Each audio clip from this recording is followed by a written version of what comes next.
आज हम लोग दहन के लिए जो आवश्यक परिस्थितियां होती है उसके बारे में जानेंगे। दहन के लिए आवश्यक परिस्थितियां कितनी है? 3।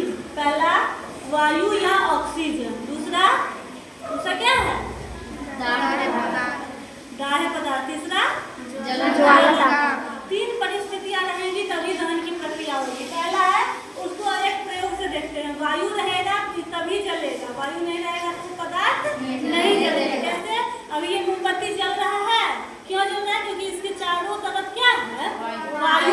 ठीक है, हम लोग ऐसा जानते हैं कि वायु आने पर क्या होता है, हवा जब चलता है तो कुछ भी बुझ जाता है, कोई भी तेल दिया हो या ये हो, लेकिन आग जलने के लिए वायु यानी ऑक्सीजन आवश्यक है। कैसे आवश्यक है?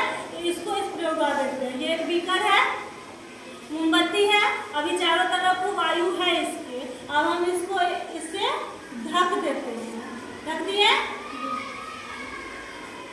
देखते हैं कुछ देर के लिए क्या इसमें आता है। क्या हुआ? ये जलना बंद कर